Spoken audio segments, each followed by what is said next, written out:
Dans mes pratiques avec les élèves depuis quelques années, mes élèves font souvent des reportages du jour. Donc, ils prennent les nouvelles, puis ils nous les partagent. Avant, on était abonnés à la presse papier, puis on lisait les nouvelles papier. Ensuite, les élèves nous les présentaient devant la classe. De fil en aiguille, avec l'arrivée des ordi et tout, ça devenait de plus en plus facile. Mais avec l'arrivée des iPads, là, ça a changé la vie des reporters du jour parce qu'ils peuvent trouver l'information sur la Presse Plus ou sur Radio-Canada, l'APS. Et là, c'est vraiment agréable de lire. Les élèves attrapent la lecture d'une façon beaucoup plus conviviale, beaucoup plus attrayante.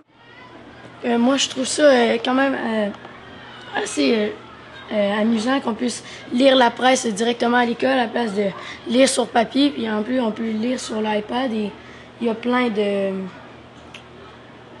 reportages et de choses qui sont faites par sur la presse.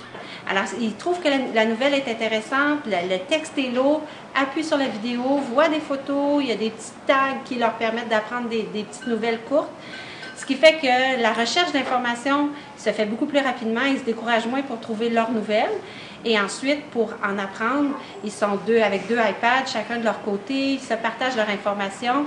Et ensuite, ils nous montrent exactement ce qu'ils ont découvert sur l'iPad en le transférant au TBI. Ce qui fait que les élèves peuvent tout de suite voir comment ils s'y sont pris. Et ils font ça à l'appui avec des images. Ils font des captures d'écran avec l'iPad pour pouvoir ensuite nous montrer ce qu'ils ont découvert. Et ça fait en sorte que les élèves ont vraiment hâte d'être reporters du jour. Et ils lèvent la main quand je fais la demande pour la semaine suivante. C'est toujours très populaire d'être les reporters du jour.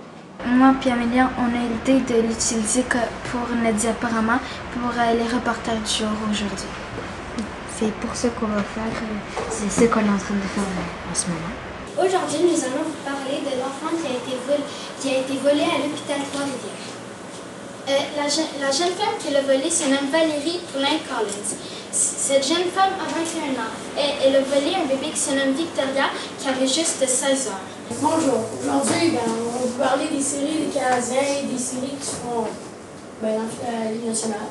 Bonjour. Aujourd'hui, Gabriel et moi allons vous parler de la loi qui a été adoptée hier, qui est de mourir dans la dignité.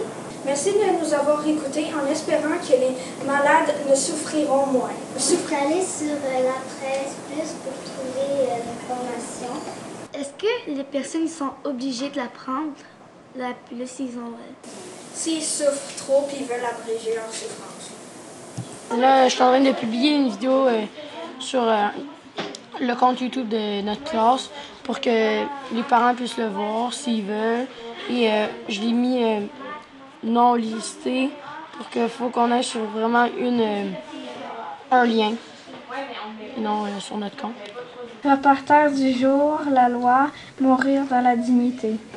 Cette loi permet de mourir sans souffrir avec une pilule.